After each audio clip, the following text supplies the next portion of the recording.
रहमान। आज हम ज़रा क़यामत के कुछ अहवाल के हवाले से डिस्कशन करेंगे।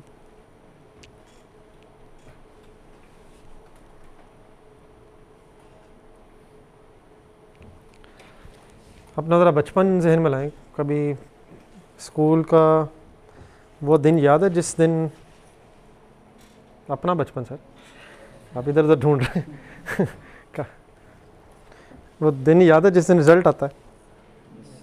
रिज़ल्ट आता था, हर साल आता था मेरा, हर साल रिज़ल्ट डिक्लेरेशन डे। सारे बच्चे खुश होते थे। क्या पता होता है अपने वैसे रिज़ल्ट का? मोटा मोटा सिर्फ यही होता है ना कि मैंने फर्स्ट आना है या सेकंड, बस यही मसला होता है। नहीं, आई कैप के रिज़ल्ट की बात नहीं हो रही तो रिज़ल्ट डिक्लेरेशन डे क्या होता है? कुछ लोग खुश होते हैं और कुछ लोग परेशान होते हैं। तो इसी तरह जो आखिरत का दिन है वो भी रिज़ल्ट अनाउंसमेंट वाला दिन है। पेपर्स कहाँ हो गए हैं आखिरत के हवाले से? पेपर्स कहाँ हो जाएंगे? लेकिन इसका जो रिज़ल्ट डिक्लेरेशन का दिन है इस दुनिया में जो किया है, इसका रिज़ल्ट कब डिक्लेयर होगा? तो उस दिन अमल नहीं है सच कोई करना, उस दिन सिर्फ अपना रिज़ल्ट सुनना है और अकॉर्डिंगली जो रिज़ल्ट होगा उसके उस रिज़ल्ट के बदले में फिर अकॉर्डिंगली फिर जज़ा और सज़ा का फ़ैसला होना। ठीक है, तो आपके सामने मैंने एक सूरत नंबर 69 सूरह हाक्का की चंद आयात खोली हैं। तो क्या हम भी वहाँ होंगे? तो ये कोई किस्से कहानी नहीं है, हम भी वहीं होंगे। तो उस दिन क्या हो रहा होगा? सबसे पहले ये आयत, यौमाइज़िन तुअरज़ूना ला तख़फ़ा मिनकुम खाफिया। उस दिन यू विल बी, क्या होगा जी? उस दिन लोगों के सामने प्रेजेंट किया जाएगा, मतलब उस दिन लोगों को रब के सामने प्रेजेंट किया जाएगा और उस दिन कोई भी चीज़ खुफिया नहीं रहेगी, सारी चीज़ें ज़ाहिर हो जाएंगी। दुनिया में तो इंसान बहुत सी चीज़ें छुपा भी लेता है ना, लेकिन वहाँ सब कुछ सामने आ जाएगा इंसान के। पूरी ज़िंदगी सॉर्ट ऑफ एक फ़िल्म की तरह शायद चल रही होगी। आज शायद हम विजुलाइज़ कर सकते हैं। बल्कि एक सूरह यासीन में एक जगह आता है कि इंसान जो इंसान गुनहगार होगा वो उस दिन जब उसका वो बताया जाएगा दुनिया में क्या क्या किया है तो वो इनकार कर देगा, वो मानने से इनकार कर देगा। तो फिर उसके मुंह पे मोहर मीन उसका मुंह बंद कर दिया जाएगा। फिर उसके हाथों को हुक्म दिया जाएगा, उसके पाँव को, उसकी आँखों को, उसके जिस्म के अज़ा को हुक्म दिया जाएगा। फिर वो बोलेंगे, वो गवाही देंगे, हाथ बोलेंगे कि हम क्या क्या करते रहे। तो इंसान उस दिन इतना परेशान होगा इससे और कहेगा ये तो मेरे हाथ तुम क्यों बोल रहे हो? तो यानी कि वो मामला इतना सख्त है कि अगर इंसान उस दिन झूठ बोलेगा तो वैसे बोलता है इंसान एक्नॉलेज तो नहीं करेगा,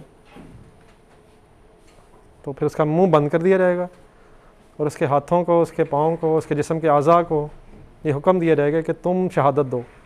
तो हमारे हाथ बोलेंगे कि हम क्या क्या करते रहे हैं, हमारी आंखें बोलेंगी कि इन आँखों के साथ क्या क्या होता रहा है। हमें मुश्किल लगता है? हो सकता है ऐसे? हम किससे बोलते हैं? ज़ुबान से बोलते हैं। कभी हम थोड़ा सा गौर करें, इसे क्यों बोल लेते हैं? इसे अल्लाह ने हुक्म दिया है तो ये बोलती है। अगर अल्लाह ताला आँखों को हुक्म दे देता तो आँखें बोल जाती। ज़ुबान में ऐसी कौन सी क्वालिटी है कि ज़ुबान बोलती है?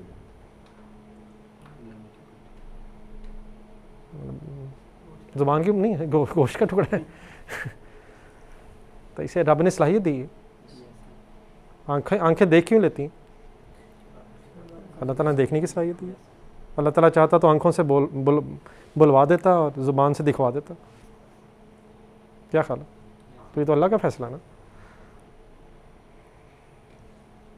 तो जब भी क़यामत का जिक्र है, बहुत संजीदा मामला है, हम टेकन फॉर ग्रांटेड लेते हैं और समझते हैं कि शायद हमारी बात ही नहीं हो रही। तो पहली बात तो क्या है, उस दिन कोई चीज़ सीक्रेट नहीं रहेगी। फिर क्या होगा?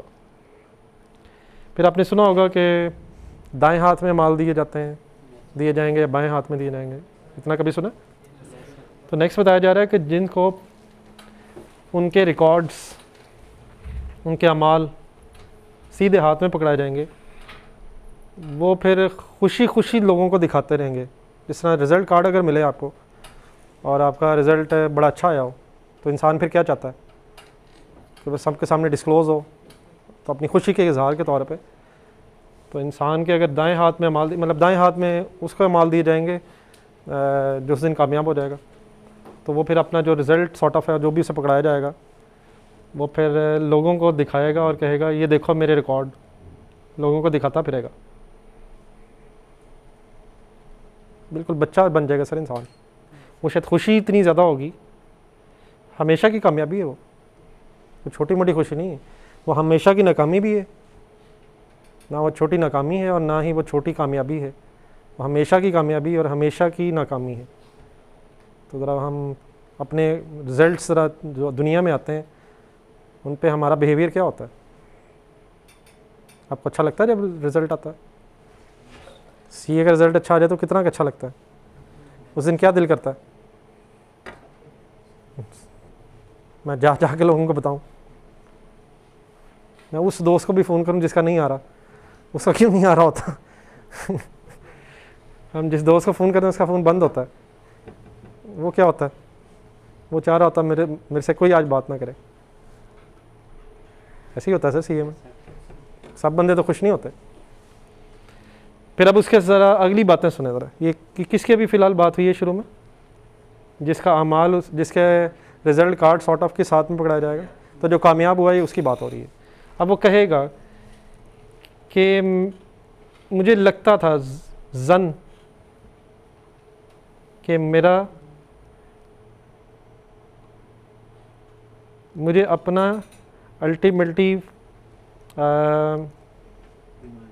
रिज़ल्ट मिल जाएगा, मतलब सॉर्ट ऑफ। देखें जब भी इंसान कोई मेहनत करता है तो ये कोई कंफर्म तो नहीं होता कि मैं अल्टीमेटली अपनी मेहनत करके कोई अपना गोल अचीव कर लूँगा या नहीं कर लूँगा, लेकिन इंसान इस उम्मीद पे ज़रूर मेहनत कर रहा होता है कि इंशाल्लाह मैं अल्टीमेटली कामयाब हो जाऊँगा।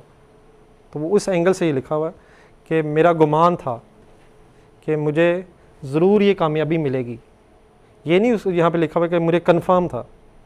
कंफर्म तो शायद किसी को भी नहीं हो सकता। अगर आज फॉर एग्ज़ाम्पल हम अच्छे अमाल कर रहे हैं तो अब ये हमारे अमाल कबूल हो रहे हैं नहीं हो रहे, हमारी ख्वाहिश भी होगी, दुआ भी होगी, लेकिन अल्टीमेटली कब पता चलेगा ये कबूल हुए हैं नहीं।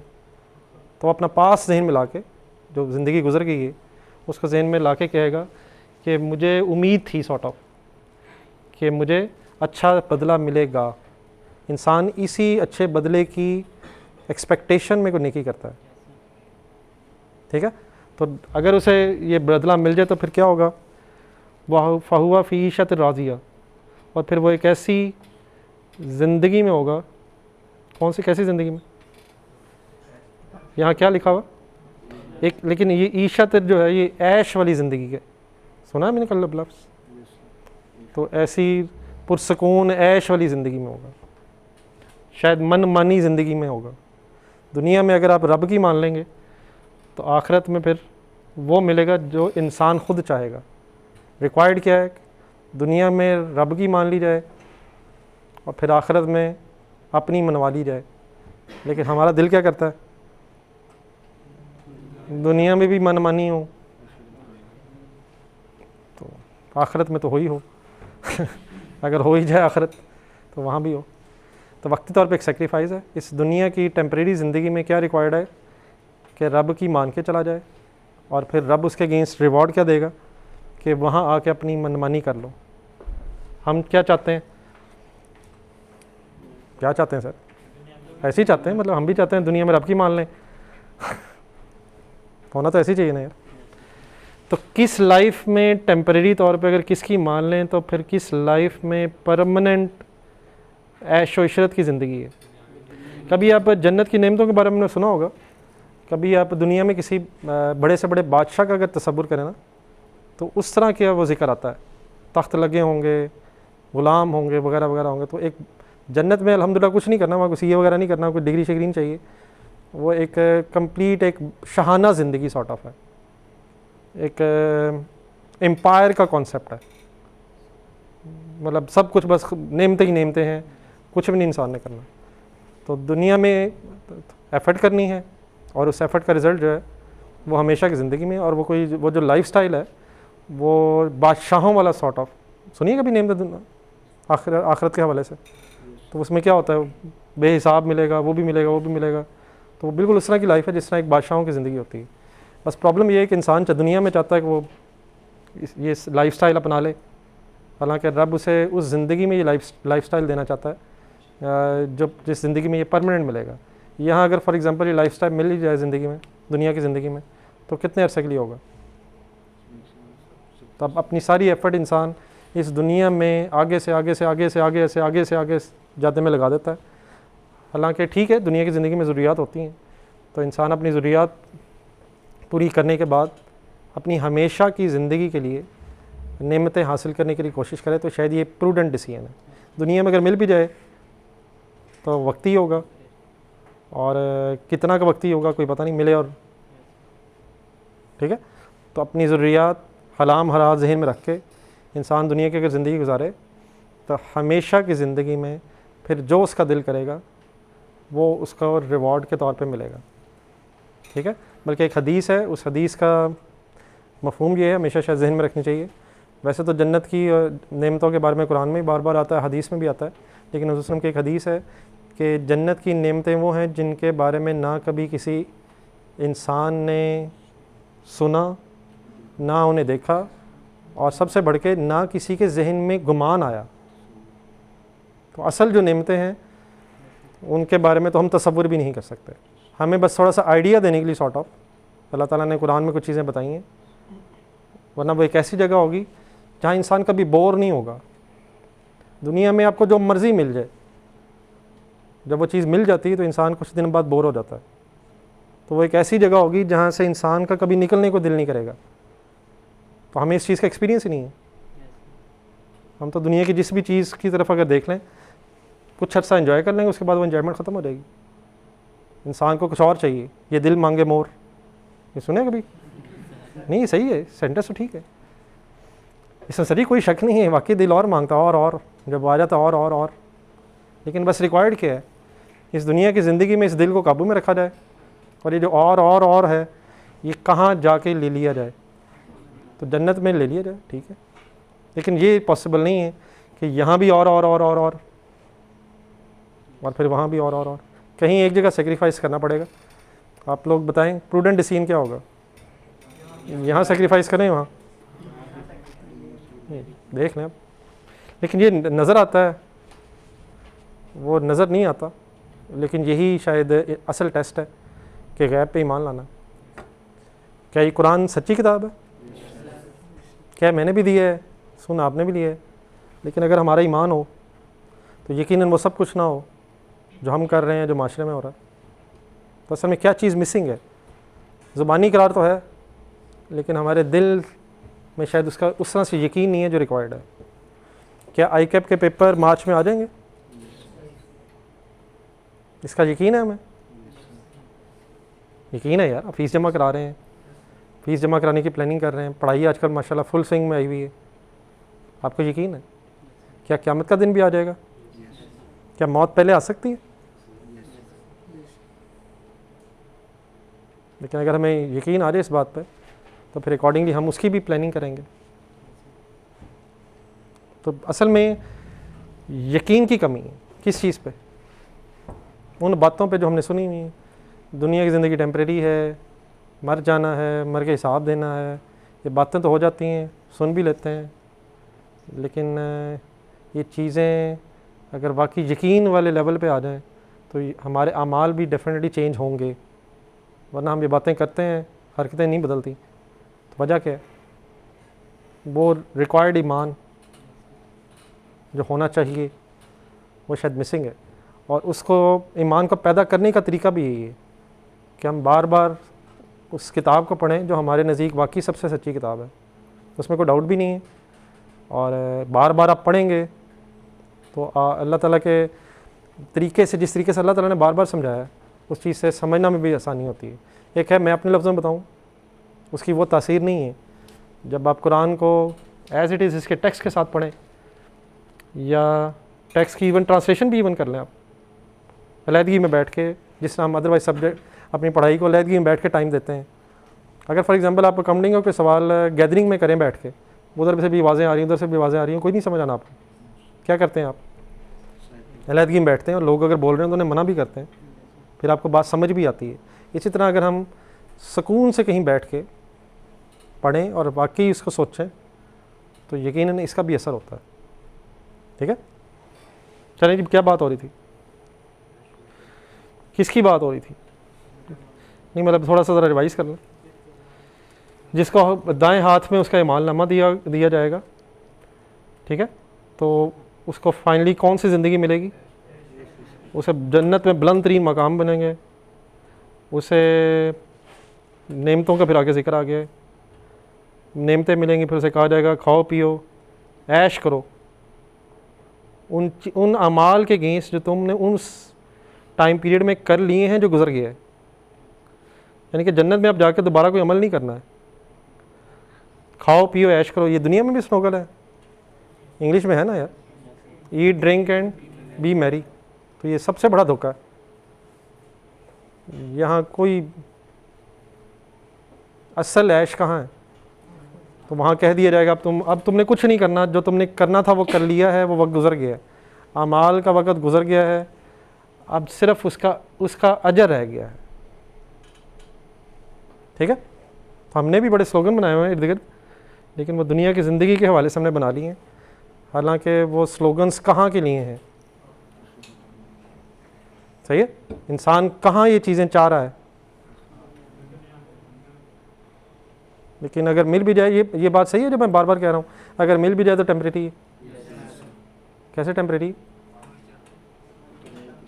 पहली बात तो पता नहीं मिल भी सकता सबको कि नहीं, और फिर अगर मिल भी जाए किस एज में मिलेगा, कितने सालों बाद मिलेगा, फिर कितने सालों बाद कितना रिमेनिंग यूजफुल लाइफ हमारी रह गई होगी।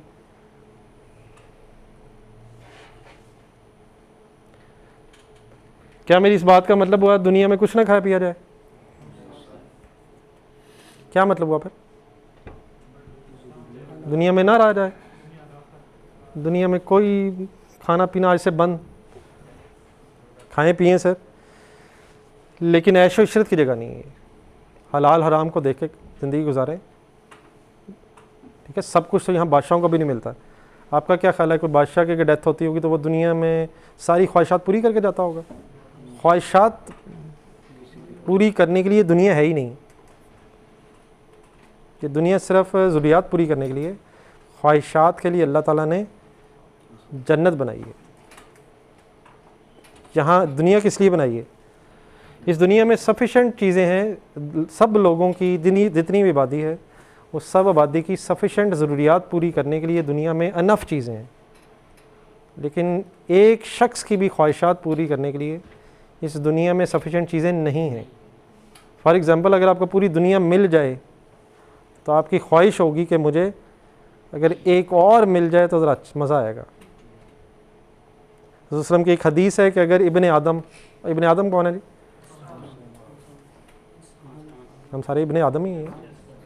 अगर इब्ने आदम को पूरी एक वादी का पता, वो जो दो पहाड़ होते हैं, दरमियान में दरिया चल रहा होता है, पूरी वादी सोने की भरी हुई मिल जाए तो उसका दिल करेगा एक और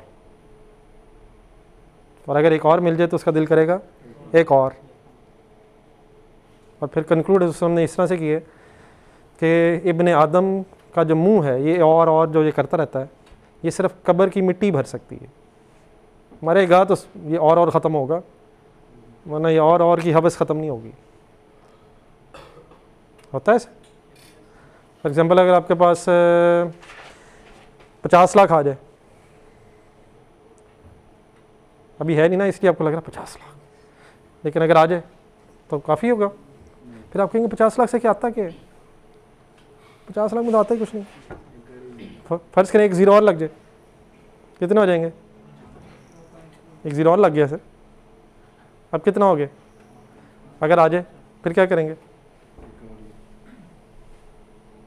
फिर एक और ज़ीरो लग जाए, ये कितने ज़ीरो लगेंगे? चलें सर अब गेम को उलट करते हैं। यहाँ तक हमने किसका अंजाम पड़ा? एक ऐसे शख्स का जिसको उसका अमालनामा दाएं हाथ में मिला। अब आ जाए ज़रा उलट कंपैरिजन से। वाम्मा मन ऊतिया किताबहु बिशिमालिही फ़यक़ूलु या लैतनी लम ऊता किताबिया। हसरतें आनी है सर अब। तो इन चीज़ों का अल्लाह ताला का बताने का शायद मकसद ही है कि इंसान अभी सोच ले, वरना बाद में हसरत ही है। और जिनको अमालनामा दिया जाएगा लेफ़्ट हैंड में, तो वो रोएगा और कहेगा काश, इस वर्ड को ज़रा याद रखिएगा, या लैतनी, काश के मुझे मेरा रिकॉर्ड दिया ही ना गया होता। सही है? और ना मुझे मेरा हिसाब का पता चला होता, वलम अदरी, और ना ही मुझे बताया जाता कि मेरा हिसाब क्या है।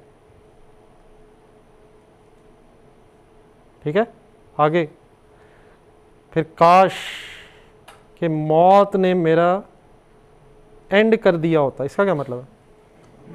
कि मेरे मरने के बाद उठाया ना गया होता, बस मौत का मतलब ख़त्म हो जाता। एक और जगह है, कहाँ से होगा मिनिमाइज? ये तो बंद नहीं हो जाएगा। ये क्रॉस से क्या होगा? मिनिमाइज ही होगा। कैसे आया था क्रॉस? हाँ, देखना जरा। हाँ,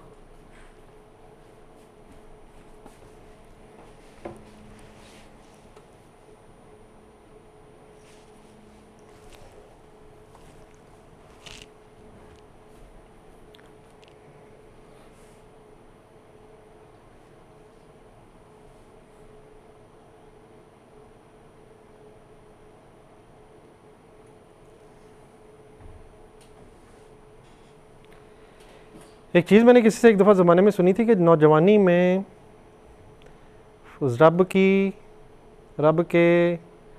अज़ाब की तरफ ध्यान रहना चाहिए ताकि इंसान सीधा रहे, और जब बुढ़ापा आ जाए तो फिर ज़्यादा उस वक़्त रहमत के हवाले से सोचना चाहिए। मेरा ख़्याल है बात गलत नहीं है। यकीनन रब की रहमत भी है, लेकिन हमें सीधा रखने के लिए क्या चीज़ ज़्यादा ज़रूरी है? जैसा फॉर एग्जांपल बात समझाने के लिए, जैसा फॉर एग्जांपल डैडी ज़हन में लाया था, डैडी का कोई ना कोई खौफ होना चाहिए। अब वो खौफ का डजंट रियली मीन्स कि डैडी कोई हर वक्त को छितर लेके नहीं खड़े हुए, लेकिन अगर उनका कोई रिस्पेक्ट के एंगल से खौफ, तो इंसान को ज़रा सीधा रखने में, ज़रा सीधा रहने में आसानी रहती है। मसलन फॉर एग्जांपल मेरा अब्बा जी नाराज़ हो गए अगर मैं 10 बजे के बाद घर पहुंचा, 10 बजे तो मेरा ख्याल आजकल, मेरे अब्बा जी नाराज़ होंगे अगर मैं फ़ेल हो गया, ये होनी चाहिए वैसे बातें? इससे को फ़र्क पड़ेगा आपके करैक्टर में? अब यकीनन हो सकता है डैडी हमें अदरवाइज़ मोहब्बत भी करते हो, मतलब प्यार मोहब्बत भी अल्लाह करे वैसे, लेकिन ज़्यादा अगर ये हो थोड़ा सा गालिब क्या चीज़ कि मेरे अब्बा जी मेरे से नाराज़ ना हो जाए, कहीं मैं उनका फॉर एग्ज़ाम्पल दिल ना दुखा दूँ, तो अगर ये हो तो शायद अमल ज़रा सीधे रहते हैं। सिमिलरली हमारा भी एक रब के साथ रिलेशनशिप है, तो उसे कैसे देखना चाहिए कि कहीं मेरा अल्लाह मेरे से नाराज़ ना हो जाए, काश मैं अल्लाह के सामने कामयाब हो जाऊँ। ये ख्वाहिशात भी हो सकती हैं, होनी चाहिए सर। जब सारी इंसानियत इकट्ठी हुई होगी, एक सेकंड कभी इंसान विजुलाइज़ करे, पूरी इंसानियत इकट्ठी हुई होगी, हज़रत आदम अलैहिस्सलाम से लेकर आखिरी बंदे तक जो क़यामत तक आना है, वहाँ खुदा ना खासा नाकाम हो जाए तो कितनी इंसल्ट है, और अगर वहाँ कामयाब हो जाए तो वो है असल कामयाबी। तो कभी अगर हम इस तरह विजुलाइज़ करें तो यकीनन इंसान के अमल में तब्दीली आ सकती है। हम असल में सोचते ही नहीं हैं, शायद हमारे पास टाइम ही नहीं होता। तो अगर हम सोचें तो अब कितनी बड़ी ओकेजन होगी वो। जिस तरह फॉर एग्ज़ाम्पल जब जिस स्कूल का रिज़ल्ट आता था तो सारे बच्चे इकट्ठे होते हैं, तो उसमें जो फर्स्ट आता है उसको कोई रिस्पेक्ट मिल रही होती है उस वक्त। तो अब अगर पूरी इंसानियत हो और रब करार दे दे कि ये कामयाब है, और फिर जिसका उस ज़्यादा से ज़्यादा दर्जा होगा उसकी रिस्पेक्ट ज़्यादा से ज़्यादा होती जाएगी। जन्नती भी सारे शायद एक लेवल के तो नहीं होंगे, जिसने ज़्यादा अच्छे अमाल किए होंगे उसका ज़्यादा हायर स्टेटस होगा। तो कहाँ पहुँचना चाहिए? आगे से आगे। जिस तरह दुनिया में हम आगे से आगे बिल्कुल जाना चाहिए, उसी तरह आखिरत के हवाले से भी हमारा ज़्यादा से ज़्यादा एम्बिशन होना चाहिए कि हम आगे से आगे जाएं। होना चाहिए सर। जी सर, मैं हसरतों की बात कर रहा था। ये सूरह 78 सूरह नबा में आखिरी आयत है, जिसका बिल्कुल आखिरी वर्ड्स हैं। क़यामत वाले दिन क़यामत वाले दिन काफिर कहेगा कि काश मैं मिट्टी होता। इसका क्या मतलब? मैं मिट्टी होता, मैं मुझे आज उठाया ही नहीं जाता, मेरे हिसाब ही ना होता। तो इतनी बड़ी बड़ी हसरतें होंगी वहाँ। काश मुझे मरने के बाद उठाया ही ना जाता, जो अभी थोड़ी देर पहले हमने पढ़ा। अब यहाँ क्या आ गया? काश मैं मिट्टी होता। अब ये क्यों अल्लाह ताला ने बताई हुई बातें? ताकि हम इन्हें पढ़ें और आज ही इससे सबक हासिल करें, और अल्लाह ना करे कि ये हसरतें हमारे ज़ुबान पे आएँ, क्योंकि अगर आ भी गई तो there is no second chance. दुनिया के अगर आप किसी भी इम्तिहान में खुदा न खास्ता रह जाएँ तो there is always another chance. I think कोई भी शायद ऐसा एग्ज़ाम नहीं है कि आपके पास सेकंड ऑप्शन ना हो, लेकिन this is the first attempt और द लास्ट अटैम्प्ट। आखिरत के हवाले से this is the first and the last attempt, it is the only attempt. इंसान ये भी कहेगा, शायद पिछली डिस्कशन में ही आया था, कि मुझे दूसरा चांस दिया जाए, मुझे दोबारा भेज दिया जाए। एक तो ये पॉसिबल नहीं है, दूसरा फिर अल्लाह ताला ने इसकी एक जगह इसका जवाब भी दिया है कि अगर दोबारा दुनिया में भेज दिया गया जाए फिर भी तुमने यही करना है। वैसे ऐसे ही होगा। आई कैप का जब रिज़ल्ट आता है और खुदा न खास्ता हम रह जाते हैं तो कितने के दिन लगते हैं ये याद रखने में कि हम फेल हुए थे, देर फॉर अब नहीं। अनफॉर्चुनेटली इंसान 2-4 दिनों में भूल जाता है, हालांकि उस दिन जिस दिन रिज़ल्ट आया और फेल हुए हों, बड़ी कमिटमेंट्स होती हैं। मेरा ख्याल आप लोगों को एक्सपीरियंस नहीं है इस चीज़ का हम सबको कहीं ना कहीं एक्सपीरियंस है। तो उस दिन बड़ी कमिटमेंट्स होती हैं, अपने आप से भी और अदरवाइज़ भी बड़ी प्लानिंग्स होती हैं। मिट्टी मुट्टी भी झाड़ते होंगे किताबों से, लेकिन वो 2-4 दिन भी नहीं मेरा ख्याल गुजरते, इंसान भूल जाता है, अपनी कमिटमेंट्स भूल जाता है। तो अल्लाह ताला ने भी यही कहा कि दोबारा चले भी गए तो फिर यही करोगे। अल्लाह ताला हमने शायद हमसे ज़्यादा बेहतर जानता है। क्या ख्याल है? जी सर, क्या बात चल रही थी? वापस मैं उधर ही आ गया हूँ जिधर हम डिस्कस कर रहे थे सूरह कि जिसको लेफ्ट हैंड में मालनामा दिया जाएगा वो पहले क्या कहेगा? पहली हसरत उसकी क्या होगी? काश मुझे अमालनामा दिए ही ना जाता। नंबर 2, काश मेरा हिसाब ही ना किया जाता, मुझे पता नहीं चलता मेरा क्या हिसाब है। और काश मौत के बाद, मतलब दुनिया में मौत आई है ना, वहीं मेरा एंड हो जाता। मैं, आपने सुना होगा एक लफ्ज़, मुझे फ़ना कर दिया जाता। ये क्या होता है फ़ना? मतलब ख़त्म, हम फ़ना हो जाएंगे, या हमारे आज़ा को दोबारा इकट्ठा कर लिया जाएगा। फिर आगे सुने सर, मा अगना अन्नी मालिया, मेरे माल ने मुझे कोई फ़ायदा नहीं दिया आज। जो थोड़ा बहुत कुरान का मुझे नॉलेज है, मुझे कभी कभी लगता है कि असल टेस्ट उन्हीं लोगों का है जिनके पास ज़्यादा नेमतें हैं। मसलन फॉर एग्जांपल एक आज के दौर में, बाकी तो देखें मैं खुदा न खास्ता ये वो फतवा नहीं दे रहा, हर बंदे का टेस्ट है, लेकिन ज़्यादा टफ टेस्ट किसका है ये मैं उस एंगल से बात कर रहा हूँ। आप पढ़ेंगे बार बार तो आपको भी महसूस होगा कि कभी फ़िरौना का जिक्र आता है, हामानों का जिक्र आता है। जिन लोगों को दुनिया में अल्लाह ताला ने ज़्यादा दिया है उन लोगों का ज़्यादा ख़तरनाक टेस्ट है, क्योंकि उनका रब को भूलने का चांस भी कंपैरेटिवली ज़्यादा है, और वो उनके पास टाइम भी होता है, रिसोर्सेज भी होते हैं कि वो अपनी आखिरत की ज़िंदगी के हवाले से सोच भी सकते हैं। मसलन फॉर एग्ज़ाम्पल एक गरीब आदमी है, बिल्कुल ही वो तो हर वक्त बेचारा इसी टेंशन में होता है कि मैं अगर इस वक्त खाना खा लिया तो मैं अगला कहाँ से पूरा करूँगा। उस गरीब की तो टेंशन इसी में रह जाती है। तो उसको जो अपॉर्चुनिटीज़ मिलती होंगी दीन पे आने के हवाले से या दीन समझने के हवाले से, टाइम निकालने के हवाले से, वो तो बड़ी महदूद सॉर्ट ऑफ होंगी। लेकिन जिनके पास मालो असबाब होते हैं, नेमतें होती हैं, जो सोच सकते हैं, जो पढ़े लिखे लोग होते हैं, दुनियावी पॉइंट ऑफ व्यू से पढ़े लिखे लोग होते हैं, उन्हें चीज़ें समझ भी ज़्यादा आती हैं, लेकिन वो फिर अपने तासुबात की वजह से या अपनी सो कॉल्ड मसरूफियात की वजह से जानते बूझते अल्लाह की बातों का इनकार करते हैं। ये जो जानते बूझते अल्लाह की बातों का इनकार है, ये ज़्यादातर वहाँ है जहाँ नेमतें ज़्यादा होती हैं, क्योंकि नेमतों में इंसान का रब को याद करना ज़्यादा कंपैरेटिवली आसान है या मुश्किल है? क्या ख्याल है आप लोगों का? क्या ख्याल है? आसान है? क्यों ज़्यादा मुश्किल है वह नहीं? मैं आपसे ओपिनियन मैंने मांगा। मालो असबाब जिनके पास ज़्यादा है हाँ ये भी है। आप ये भी सुनेंगे थोड़े जब बड़े हो जाएंगे कि मुझे रब की ज़रूरत नहीं है। क्या मतलब इसका?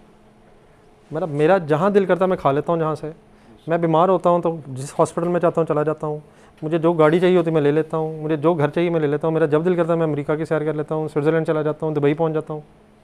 तो ये स्टेटमेंट्स भी आप सुनेंगे कि मुझे तो नहीं है रब की ज़रूरत, जिन्हें होगी वो पुकार लें। ये भी स्टेटमेंट्स लोगों की मौजूद हैं। क्यों? बड़ा मुश्किल है सर। इंसान को लगता है मैं खुद कमा रहा हूँ, इंसान को लगता है मैं अपनी अकल से कमा रहा हूँ। तो अकल से तो कमा रहा है इंसान। ये अकल कहाँ से आई है? ये आंखें कहाँ से आई हैं? हाथ कहाँ से? वो भूल जाता है। वो कहता है मैं खुद कमा रहा हूँ। अभी आप गौर करें, मैं कौन हूँ? हु इज़ मैं? मेरा अपने जिस्म पे भी सही कंट्रोल नहीं है। मसलन आपके बाल बढ़ जाते हैं, आप कंट्रोल कर सकते हैं कि ना बढ़ा करें? आपका नाखून बढ़ जाते हैं, आपके ये बाल बढ़ जाते हैं, ये बढ़ जाते हैं, ये वाले क्यों नहीं बढ़ते? और ये पलकें क्यों नहीं लंबी होती? इसके लिए क्यों नहीं जाना पड़ता? हर चीज़ अल्लाह के हुक्म के मुताबिक चल रही है, इवन हमारे जिस्म की। लेकिन सिर्फ वो थोड़ा सा बस अब अल्लाह ने इरादे की चॉइस दी है, तो उसी इरादे की चॉइस से हम समझते हैं कि सारी दुनिया, इवन बल्कि महसूस होता है कभी कभी इंसान को, मैं पता नहीं कायनात भी मैं ही चला रहा हूँ, सूरज भी मेरी मर्ज़ी से निकलता है। तो बड़ा मुश्किल है सर। यकीनन अल्लाह ताला मुहताजी से बचाए, लेकिन अगर इंसान की ज़रूरत से ज़्यादा उसके पास आ जाए तो ये बहुत बड़ा टेस्ट है। क्यों अबू जहल जैसे लोग हज़ूर सल्लल्लाहु अलैहि वसल्लम की बात भी नहीं मानते, जिनके ना कोई करैक्टर पे शक, खुद अपने मुंह से उन्हें सादिक अमीन कहते थे? क्या वजह है? अपनी चौधराहट,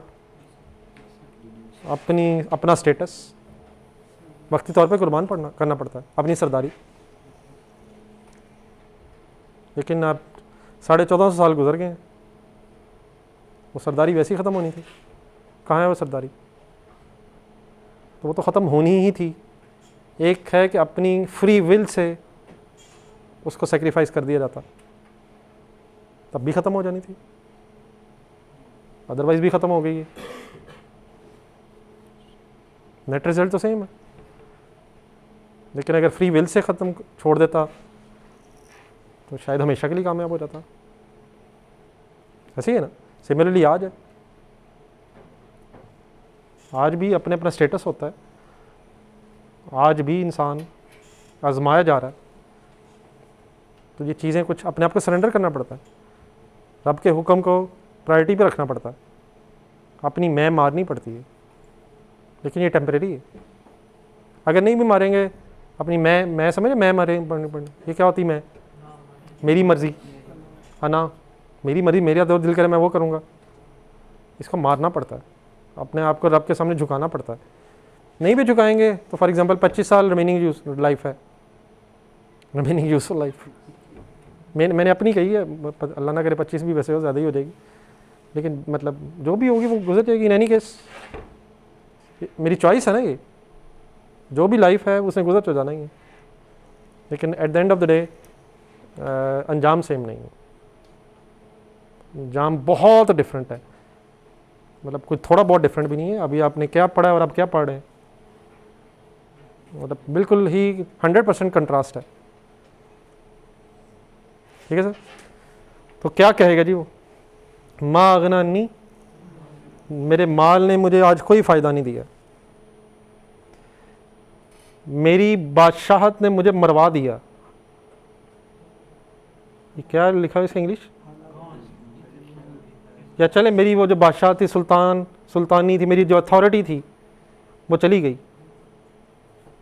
मेरी जो सुल्तान वर्ड सुना कभी, बादशाह के लिए होता ना, लेकिन अथॉरिटी, मेरे पास जो पावर थी, my authority has been stripped from me. ये ठीक है, समझ आता है, मेरी अथॉरिटी मुझसे खींच ली गई है। वहाँ तो किसी की अथॉरिटी नहीं, वहाँ तो एक सवाल अल्लाह के, आवाज़ आएगी आज किसकी बादशाहत है, लिमनिल मुल्कुल यौम, और फिर उसी का जवाब भी आएगा कि सिर्फ अल्लाह की है जो वाहिद और कहार है। ठीक है, ये भी कुरान की एक आयत है। आज तो बहुत से लोग अपने आप को बादशाह समझ बैठे हैं, हुक्मरान समझ बैठे हैं, अथॉरिटी समझ बैठे हैं, लेकिन वो सब कुछ ख़त्म हो जाएगा किस दिन, आखिरत वाले दिन, और किसकी अथॉरिटी सिर्फ रह जाएगी। आज भी उसी की है, थोड़ी सी उसने हमें डिस्ट्रीब्यूट किया दुनिया के निज़ाम चलाने के लिए। किसी को अल्लाह ने ज़्यादा क्यों दे दिया, किसी को कम क्यों दे दिया, किसी को ज़्यादा अथॉरिटी क्यों दे दी है, ये भी शायद एक दुनिया के निज़ाम चलाने के लिए। जिस तरह फॉर एग्जांपल कोई ऑर्गेनाइजेशन होती है, उसमें सब लोग अगर सिमिलर लेवल के हो जाए तो फिर ऑर्गेनाइजेशन भी सही नहीं चल सकेगी। किसी को बॉस बनना ही पड़ता है, किसी को बॉस का अकॉर्डिंगली नाइब बनना पड़ता है वगैरह वगैरह। लेकिन इसका हरगिज़ ये मतलब नहीं है कि बॉस दुनियावी स्टेटस के एंगल से आप कह लें कि कामयाबी, लेकिन अल्लाह के हाँ ये जस्ट दुनिया की एक तकसीम है। बॉस का अपना इम्तिहान हो रहा है कि वो बॉस अब क्या करता है अपनी बॉसियत में। ठीक है, जो जिस लेवल पे होगा उसका अपना अपना टेस्ट है। अगर बॉस अपनी इस अथॉरिटी को मिसयूज़ कर रहा है वो नाकाम है। ठीक है, तो जो भी अथॉरिटी थी क्या कहेगा, ख़त्म हो गई है। फिर क्या होगा, फिर आवाज़ आएगी, इट विल बी सेड, कि इसे पकड़ लो। और फिर इसे ये वाला वर्ड क्या है, शैकल का मीनिंग होगा जी, तो ट्रांसलेशन ढूंढेंगे ज़रा।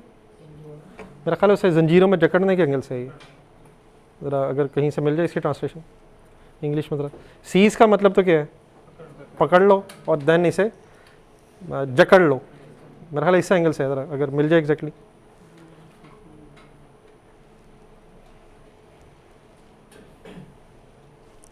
फिर उसे जहन्नुम में झोंक दिया जाएगा, ढूंढ ले ज़रा।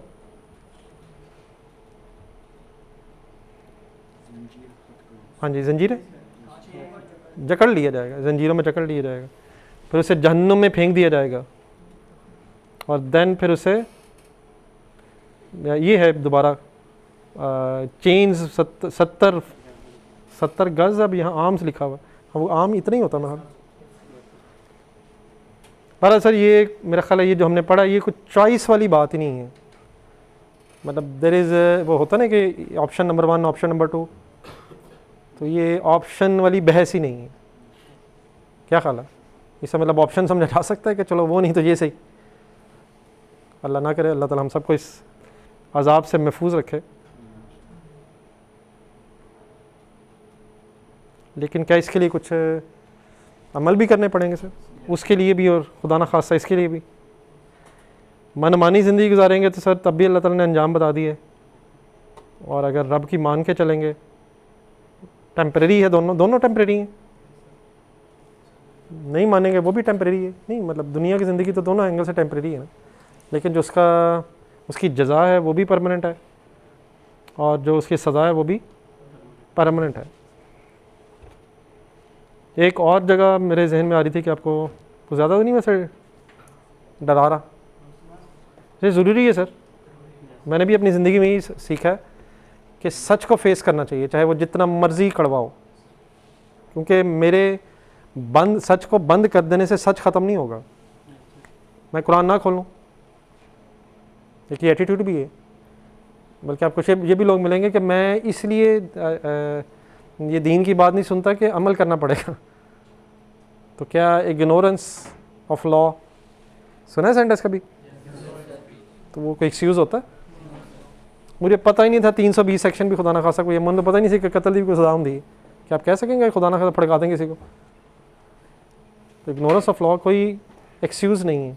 तो ये भी आप देखेंगे लोग ये भी आपको कहेंगे कि रहने दे यार, मेरे सामने गला ना कर, एम ही अमल करना पड़ेगा।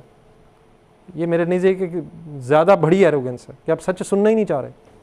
अमल तो चलें बात की बात है, लेकिन अमल वो मतलब क्या रब के सामने में ये कह देंगे कि हमें तो पता ही नहीं था, नाउज़ुबिल्लाह अल्लाह को पता ही नहीं था कि हमने इंटेंशनली नहीं सुना या हमें पता नहीं था। एक हो सकता है कि आपको पता ना हो, लेकिन एक ये है कि इंटेंशनली ये कोशिश करना कि मुझे इसलिए ना पता चले कि कहीं मुझे अमल ना करना पड़े, तो ये तो मेरा ख्याल है एक एडिट जुर्म होगा। क्या ख्याल है? मैंने खुद ही तो नहीं बना दिया।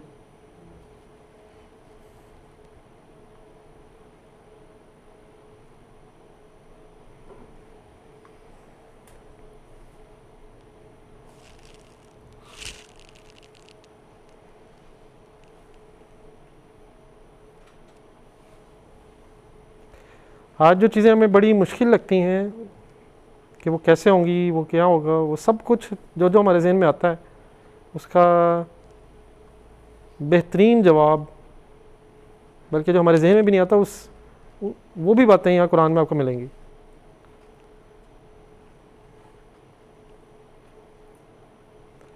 फिर जब सूर फूंका जाएगा तो लोग अपनी कब्रों से निकल पड़ेंगे और अपने रब की तरफ भागते सॉर्ट ऑफ चले जाएंगे। देन द सूर विल बी ब्लोन। दूसरी दफ़ा आपने सुना होगा कि एक दफ़ा तो पहले सूर का तो आइडिया है ना, तो जब फर्स्ट टाइम फूंका जाएगा उस वक्त तो पूरी दुनिया का ये निज़ाम धर्म भरम हो जाएगा और चाँद सूरज से टकरा जाएगा वगैरह वगैरह, सुना हुआ आपने? तो उस वक्त तो दुनिया का निज़ाम ख़त्म हो जाएगा। फिर जब दोबारा फूंका जाएगा उस वक्त फिर इंसान अपनी कब्रों से निकल के कोई मैदान हशर बनाया जाएगा, तो इंसान अपनी अपनी कब्रों से निकलेंगे और फिर भागते हुए उस मैदान की तरफ जाएंगे। एक दफ़ा मैंने पढ़ा कि जो जहाँ पे मैदान अरफात है शायद उस जगह हशर का मैदान लगेगा, वल्लाहु आलम। तो जब सूर फूंका जाएगा तो इंसान अपनी कब्रों से निकल के दौड़ता हुआ rush from their graves to their lord, अपने रब की तरफ भागेगा। फिर वो कहेगा, अब ये एक और या वहीलाना आ गया, कालू वो कहेंगे। क्या मतलब है जी इसका? अभी तक क्या पता चला आपको? वोट वस का क्या मतलब? हमारी बर्बादी नहीं सुना कबील से ना, हमारी खराबी, हमारी बर्बादी। किसने हमें हमारी कब्रों से उठा दिया? Who has raised us up from our place of rest? ठीक है। फिर वो कहेंगे ये तो वही हो गया जिसका नबियों ने वादा किया, जिसका रहमान ने वादा किया था और नबी सच्चे साबित हो गए। समझ आता है? ये तो वही हो गया जिसका रहमान ने वादा किया था। रहमान अल्लाह ने वादा किया था और जो नबी आए थे उन्हें तो सच कहा था। आज हमें क्या लगता है? लोगों ने हमेशा जब भी नबी आए मेजॉरिटी ने क्या कहा कि नबियों को झुटलाया कि ये गलत कह रहे हैं। तो इंसान उस वक़्त कहेगा कि ये क्या हो गया, ये तो वही हो गया। लेकिन उस वक़्त ये मान लेने से क्या फ़ायदा कि ये वही हो गया। तो इन सब चीज़ों को आपके सामने रखने का मकसद क्या है? एक तो अपनी भी अल्लाह ताला मेरे लिए भी याद दहानी बनाई से कि इंसान उस लम्हे की हसरत से अपने को बुझाने की कोशिश करे जिस टाइम सवाए हसरत के कुछ भी नहीं है।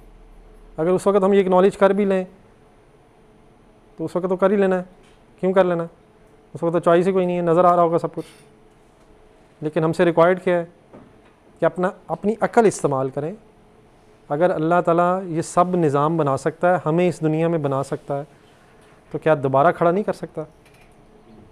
क्या फ़र्स्ट टाइम बनाना आसान है? फ़र्स्ट टाइम बनाना मुश्किल है या सेकंड टाइम? अल्लाह ताला ने ये कुरान में भी एक दफ़ा आर्गूमेंट के तौर पे पेश किया। तो फार भी कहते थे कि जब हमारी हड्डियाँ गल सड़ जाएंगी, बल्कि आजकल का तो जो साइंटिस्ट स्टूडेंट होगा वो तो ये भी कहेगा जब हमारा वो DNA भी पता नहीं कहाँ होगा और वो भी कहाँ होगा। हड्डियाँ भी कुछ अर्से बाद गल जाती हैं बिल्कुल ही, मिट्टी भी गायब हो जाएगी, ऐसे ही है। लेकिन वो कहाँ गायब हो जाएगी? क्या सब लोगों की जो भी हज़रत आदम अलैहिस्सलाम के ज़माने से लेकर यहाँ तक आए हैं, इन सब की जो भी मिट्टी है, जो भी ज़रात हैं, वो इसी प्लेनेट पे है? या मार्स पे पहुंच गए? सब कुछ यही है। तो जब हम फर्स्ट टाइम बने हैं तब तो शायद वो अज़ाब ही नहीं थे। हम फर्स्ट टाइम किससे बने? उस वक्त तो ये ज़र्रे भी नहीं थे। तो ज़ीरो से हमें अल्लाह ने बनाया है।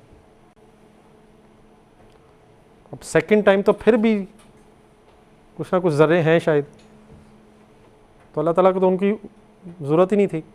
लेकिन अब ये सेकंड टाइम ये आर्ग्यू करना कि दोबारा कैसे बना देगा, तो गाड़ी का बनाने वाला फर्स्ट टाइम उसे मुश्किल लगता होगा या सेकंड टाइम? क्या ख्याल है? वैसे तो हम इस बात को अल्लाह ताला पे वैसे शायद उस तरह से रिलेट भी नहीं कर सकते, लेकिन अगर हम अपने अकल से सोचें तो पहली दफ़ा ये सब कुछ अगर हो गया है तो सेकंड टाइम करना तो कंपैरेटिवली हमारा अकल भी कहेगी कि आसान है। हाँ, हज़रत इब्राहीम अलैहिस्सलाम को तो अल्लाह ताला ने खैर दिखाया ना। हाँ नहीं, लेकिन बहरहाल हम हमारा ईमान उस बग़ैर देखे अब रिक्वायर्ड है ना, हमारे सामने तो नहीं। वो तो अल्लाह ताला अपने नबियों के साथ ख़ास वाक़यात इसलिए करता है क्योंकि उनको शायद लोगों को कन्विंस करने के लिए ज़रा यकीन का लेवल और रिक्वायर्ड होता है। लेकिन हमें अगर हमने नहीं भी देखा तो हमसे रिक्वायर्ड ही क्या, आप कुरान बार बार पढ़ेंगे तो बार बार आएगा तुम सोचते क्यों नहीं, अफला ताकिलून, अफला या तुम सोचते क्यों नहीं, तुम गौर क्यों नहीं करते। ये इंसान ने हमें अकल इसलिए दी है कि हम ये जो सब कुछ हो रहा है इसको गौर से देखें और फिर कुरान पढ़ें, तो हमें बड़े आराम से समझ आएगा कि अगर ये सब कुछ हो रहा है तो ये भी हो सकता है। अल्लाह ताला चाहता तो ये भी दिखा देता, लेकिन वो फिर टेस्ट ही ख़त्म हो जाता। रिक्वायर्ड क्या है? जो हो रहा है पहले उसे भी देखो। ऐसी ऐसी चीज़ें हो रही हैं कि हमने कभी सोचा ही नहीं है, वो भी इंसानी अकल से बाहर हैं। मसलन फॉर एग्ज़ाम्पल अगर मैं कहूँ आपसे कि आपका ये नाखून क्या है नीचे, ये जितना कि नज़र आ रहा है इससे नीचे है? नहीं है, यहाँ तक है। अब अपनी ज़िंदगी में कितनी दफ़ा काटा होगा? ये काफ़ी दफ़ा काटा है, तो ये तो ठीक ठाक लंबा होना चाहिए था, इतना तो होना चाहिए था। मेरा तो इतना तो हो गया होगा ना मेरी उम्र तक आते आते, लेकिन अगर आप खींचेंगे तो इतना ही है। ये कहाँ से दोबारा आ जाता है? कहीं से आता है। ये हमारे बाल क्या दिमाग के अंदर है, ऐसा से निकलते रहते हैं वहाँ से। पैरों में बाल है, पैरों से आहिस्ता से निकलते हैं। कहाँ है? नेचुरली कहीं से आ जाते हैं एंड सो ऑन। ऐसा ऐसा आप सोचते हैं। वैसे तो अब साइंस जहाँ तक पहुँच गई, मैंने तो बड़ी सिंपल सी एग्जांपल्स दी हैं। हर रोज़ हमारे जिस्म में करोड़ों खून के खुलियात ख़त्म होते हैं और नए बन जाते हैं। क्यों? हर चीज़ हम देखते हैं कि ग्रेविटी के अगेंस्ट नीचे जाती है, ऐसे ही ये तो पता है ना। लेकिन आपको पता है मेरा खून जो है वो नीचे से भी ऊपर आता है, यहाँ तक भी आता है, फिर नीचे भी जाता है, ऊपर भी आता है। तो हमने कौन सी मोटर लगवाई है अंदर? हमारा खून अगर दिमाग तक नहीं आएगा तो ये मर जाएंगे हम। तो दिमाग के भी हर खुलिये के अंदर जाता है, हर सेल के अंदर जाता है, उलट भी आता है, नीचे भी जाता है, हर वक्त गर्दिश करता रहता है। तो कौन से पंप लगाए हुए हमने? तो अगर हम अपने आप पे ही गौर करें तो हमें क्या क्या दिया हुआ अल्लाह ने, किस किस तरह चीज़ें चल रही हैं। हम तो नहीं कर रहे, ये खून हम अपनी मर्ज़ी से ऊपर नीचे कर रहे हैं, सर्कुलेट कर रहे हैं। हमारी जो आँख बनी हुई है, कभी आप इसी पे कोई डॉक्यूमेंट्री देखें अगर कि ये आँख का सिस्टम किस तरह का है, तो इंसान वैसे ही दंग रह जाए। तो आजकल के साइंस के दौर में तो रब के ये मौजज़ात को समझना शायद और ईजी हो गया। जिन चीज़ों को हम टेकन फॉर ग्रांटेड लगते हैं, ये आँख हम अगर खुदा ना खासा किसी एक शख्स की एक आँख ख़राब हो जाए तो पता नहीं कितने करोड़ों में ख़र्चा होगा, तो शायद वो पता नहीं, लेकिन अभी पता नहीं आँख सही ट्रांसप्लांट होती होगी या नहीं। लेकिन अल्लाह ताला ने हमें फ्री दिए, और अगर वो लग भी जाती होगी तो डेफिनेटली उस क्वालिटी की नहीं है, कुछ ना कुछ उसमें कमी कोताही रह जानी है। तो रिक्वायर्ड क्या है? गौर से दुनिया देखें, दुनिया के निज़ाम देखें। आपको पता है ये जो बारिश जब होती है तो एक एवरेज साइज़ ऑफ ये बादल जो है, बादल आते हैं उसमें 40 टन पानी होता है। लेकिन जब आप कभी बारिश हो रही है तो आप बारिश से पहले ख़ास तौर पर आपको वो तैरते हुए नज़र आते हैं। तो 40 टन पानी हवा में तैर रहा है, ऐसे ही है। और ग्रेविटी के अगेंस्ट वो खड़ा है, जब तक अल्लाह का हुक्म ना हो वो नीचे भी नहीं आता। फिर जब वो नीचे गिरता है तो हमसे संभाला भी नहीं जाता अगर रब की मर्जी ना हो। तो वो कहाँ से आया पानी? वाटर साइकिल भी आपने पढ़ी होगी, वो समंदरों से कहीं से आया है, हवाओं के साथ ही आगे। तो रास्ते में क्यों नहीं गिरा वो पानी? जहाँ जहाँ जहाँ अल्लाह ताला ने हुक्म देना था वहाँ गिरा। तो हम ये सारी चीज़ें जो मैं आपके सामने डिस्कस कर रहा हूँ ये कुरान में आई हुई हैं। अल्लाह ताला दावत देता है इंसान को कि तू देख, तुझे मैंने अकल दी है, सोच, गौर से देख दुनिया, सोचो, फिर एवेल्यूएट करो। जब ये चीज़ें आप एवेल्यूएट करेंगे तो इंशाल्लाह अमल भी आसान है। एक होता है मैं आपसे वैसे ही आपको जज्बाती कर दूँ, यार क्या मत आनी वगैरह वगैरह वगैरह, वो शॉर्ट टाइम होगा, शॉर्ट टर्म होगा, जहन से निकल जाएगा आपका। लेकिन अगर आप कॉन्शियस लेवल पे ये सब कुछ देख के यकीन लाएंगे तो फिर वो लॉन्ग टर्म होगा। और बार बार देखें, बार बार देखें, हर तरफ अल्लाह की निशानी है। जो देही इलाकों से हैं वो फसलें देखें आप, वही मिट्टी है, वही पानी है। इवन ये जो माल्टे की किस्में कितनी हैं, वही ज़मीन है, वही ज़मीन है, वही पानी है।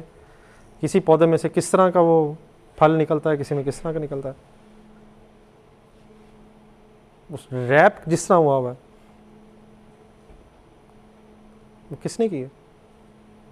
कहाँ से निकल आता है? ज़मीन के अंदर ही है ना फल, वहाँ से निकल आते हैं बाहर। तो इंसान अगर सोचे, हर जगह मौजज़ात हो रहे हैं। पौधा भी ग्रेविटी के अगेंस्ट निकलता है। ग्रेविटी में बार बार कही जा रहा हूँ, ग्रेविटी का पता तो है ना, ऊपर से नीचे जाती हैं चीज़ें, लेकिन वो पौधा बिल्कुल एक पत्ती सी निकलती है, उसे भी अल्लाह ताला ने इतनी स्ट्रेंथ दी हुई कि वो ग्रेविटी के अगेंस्ट ज़मीन फाड़ के निकल आती है, उलट आता ना, और फिर उसी में सब कुछ निकला।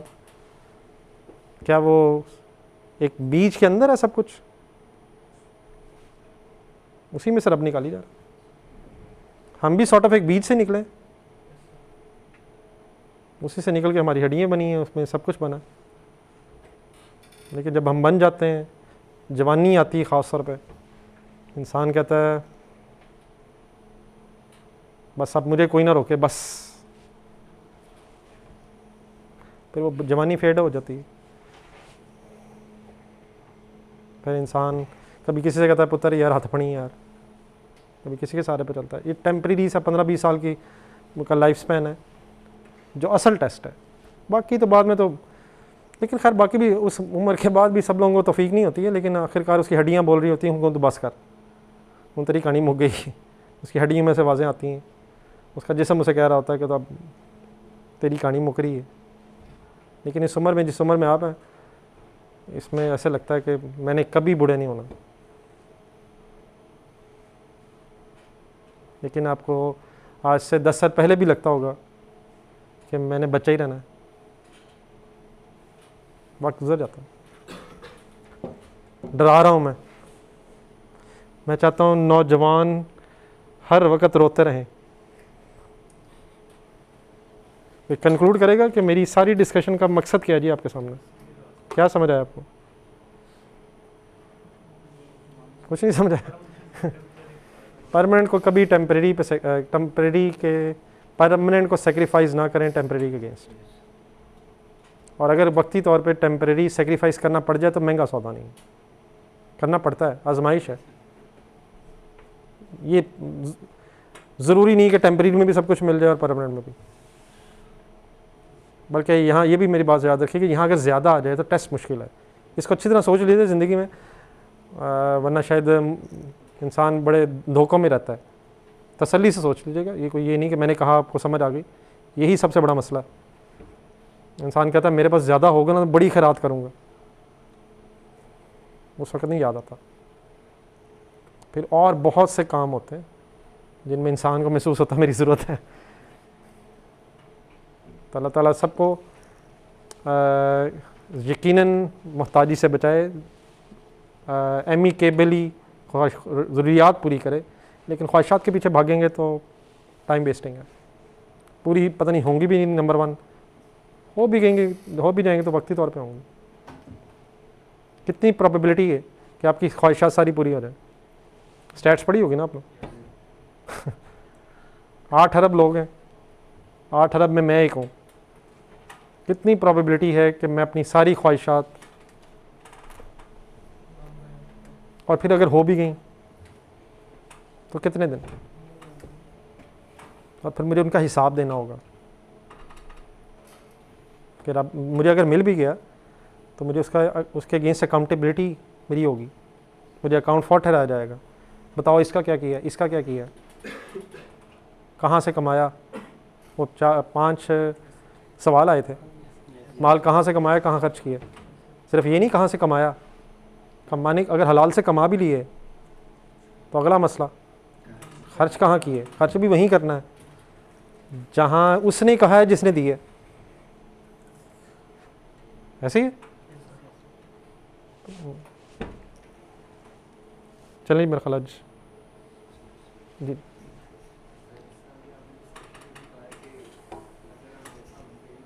थोड़ा सा ऊंचा बोलेगा।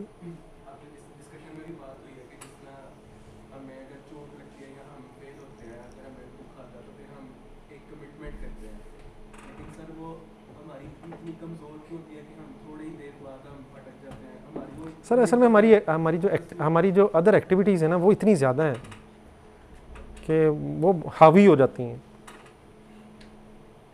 हमारी इन कमिटमेंट से ऊपर। वो हावी क्या इंग्लिश में क्या कहेंगे, डोमिनेट कर जाते हैं। हम उन चीज़ों में इन्वॉल्व हो जाते हैं। ये चीज़ें हमारे साथ हमारे लिए अपना टाइम मैनेज करना बहुत बड़ा इशू है इस वक्त। हमारी अदर एक्टिविटीज़ में इतना टाइम गुजर जाता है कि बाद में ये, अब उनमें चीज़ों में लज्जत भी है, उन हरकतों में इन्जॉयमेंट भी है। तो वक्ती तौर पे इन्जॉयमेंट है, अब पढ़ाई करना तो बोरिंग है। बोरिंग है जी, इसमें तो कोई शक नहीं है।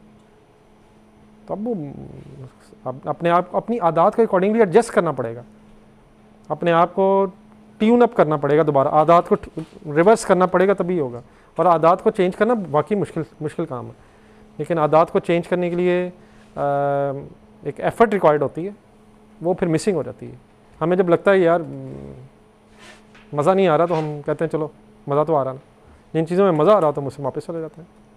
हमें दुख तो होता है टेम्परेरी तौर पे, उस वक्त कमिटमेंट्स भी होती हैं, लेकिन वो साथ ही जब अदर एक्टिविटीज़ का टाइम आता है फिर हमारा दिल ये नहीं मानता कि हम उन एक्टिविटीज़ को अब छोड़ें, तो हमारा नफ्स उधर ले जाता है हमें। एक फोकस लाइफ गुजारना आजकल के नौजवान का एक बहुत बड़ा इशू है। तो मेरा ख्याल में अगर आप कुरान पढ़ें तो ये आयात जहन में लाएं तो फोकस भी सही हो सकता है आपका। इवन दुनिया की ज़िंदगी के हवाले से भी एटीट्यूड बदल सकता है। इस वक्त का प्रॉब्लम ये है, हम जो पाकिस्तानी नौजवान हैं वो ना दुनिया के हवाले से कुछ है ना दीन के हवाले से, वो ज़ीरो हैं। हम हर तरफ से ज़ीरो हैं। हम दुनिया के हवाले से भी कोई मेहनत नहीं कर रहे, बस हम बोंगियाँ सॉर्ट ऑफ मार रहे हैं, एमी मुफ्त की वो पता नहीं। ये जो पूरा इन्वायरमेंट है ना, ये लोग जो हैं वो अपना पैसा कमाने के लिए नौजवानों की जवानी ज़ाया कर रहे हैं। ये कोई सेंटेंस समझ आया मेरा? वो ऐसी एडवर्टीज़मेंट करते हैं कि नौजवान सब कुछ भूल के अपना सो कॉल्ड कमाया हुआ भी उनके कदमों में रखा था जाके। वो ऐसी एक एडवर्टीज़मेंट करते हैं, मोबाइल दिखाते हैं। हम कहते हैं यार अगर ये ना हुआ तो ज़िंदगी का कोई फ़ायदा नहीं है। हम उसके लिए जोड़ते हैं, उसके लिए इकट्ठा करते हैं, वो मोबाइल ले आते हैं, इतना महंगा सा होता है, उनके कदमों में रखने वाले पैसे ही सॉर्ट ऑफ है ना, और आगे पता चलता है यार ये तो वही है। फिर हम शुरू हो जाते हैं, फिर शुरू होते हैं। वो जो ले के आते हैं वो नया अजाब है, उसमें वो और गेम शुरू हो जाती है। कोई ब्रांड है वो अपनी एडवर्टीज़मेंट करता है, वो महसूस ऐसे होता है कि अगर ये वाली शर्ट ना पहनी तो पता नहीं फरिश्ते ने सवाल ही है पूछना है। हम दिन रात एक करते हैं, कमाते हैं, वो पैसे उसके सॉर्ट ऑफ ये कदमों में रखने वाली बात है। हालांकि वही शर्ट कितने की आती है? अगर ब्रांड के नाम का वो टैग काट दिया जाए, वो टैग भी अंदर ही लगा होता है मेरे ख्याल, पता नहीं अब बाहर तो नहीं लगा होता। इंसान का वैसे दिल यही करता है कि सामने लगाओ। अगर 5-10 हज़ार रुपया खर्चा हो किसी शर्ट के लिए पता नहीं कितनी की वैसे अब आती होगी। तो इंसान का दिल क्या करता है, सबको पता तो चले मैंने कितनी पढ़नी है। अगर वो काट दिया जाए तो उस शर्ट में और उस शर्ट में, अब आप कहेंगे स्टिचिंग का बड़ा फ़र्क होता है बस यही धोखा ना, उसको दूसरी तीसरी दफ़ा पहनने को दिल करता है, और ना वो शायद जो आम 500-1000 की शर्ट आती होगी उसको भी दूसरी दफ़ा पहनने को दिल नहीं करता। आप जितनी मर्जी शर्ट महंगी ले लें, पहली दफ़ा ही का वो होता है, फिर दूसरी दफ़ा तो पहनते हैं तो लगता है यार ये तो लोगों ने देखी हुई है, खुद भी देखने को दिल नहीं करता। बस वो एक वक्ती सा होता है, नशा सा, कि ये अगर ना हुआ तो पता नहीं क्या होगा। बस हम उसी धोखे में आए हुए। एंड सो ऑन, मैंने सिर्फ 2 एग्जांपल्स दिए हैं। एंड सो ऑन, मीडिया खेल रहा है आपके जज्बात से, और हम उसी जज्बात में घिर के अपनी आखिरत बर्बाद कर रहे हैं, अपनी जवानी ज़ाया कर रहे हैं। The prime time of life. हमें क्या मिलता है एंड में? वो जो एक वक्ती सा मज़ा होता है वो तो फेड हो जाता है, गुजर जाता है। लेकिन उसी वक्ती वो जज्बात में आके हम अपना टाइम भी वेस्ट करते हैं, अपने रिसोर्सेज भी वेस्ट करते हैं। हालांकि बाद में खुद ही अगर ठंडे दिल से हमने सोचें, ठंडे दिल से सोचें, तो वो चीज़ अगर ना भी होती तो शायद कोई फ़र्क ना पड़ता।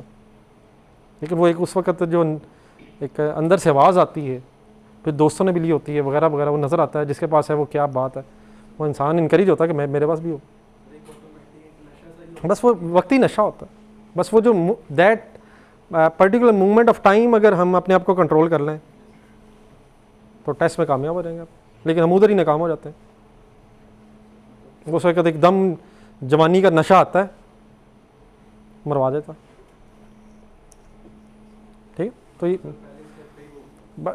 अपने आप को कंट्रोल, और कंट्रोल तभी आएगा जब ये ईमान आपका आखिरत के हवाले से, रब की बातों पे अगर ईमान मजबूत होगा, ये चीज़ें उस वक्त याद आएँ कि यार मुझे तो हिसाब देना पड़ना। लेकिन अगर ये उस वक्त याद ना आए तो वक्त गुजर जाएगा। तो व्हाट इज़ रिक्वायर्ड कि जब कोई टेस्ट का वक्त आए तो आपके जहन में आए कि यार मैं इस वक्त आजमाया जा रहा हूँ, मुझे इसके अगेंस्ट जवाब देना पड़ना है। इंशाल्लाह ज़रूर हिम्मत होगी, खुदा ना खासा फिर भी हो जाएगा, कोई इशू नहीं। इंशाल्लाह नेक्स्ट टाइम ज़रा कंपैरेटिवली ज़्यादा हो जाएगी। ये भी एक आदत है, आहिस्ता आहिस्ता आहिस्ता आहिस्ता इंशाल्लाह ज़रूर इम्प्रूवमेंट होगी। ठीक है जी, कोई और? चलें बस, ठीक है, फिर नमाज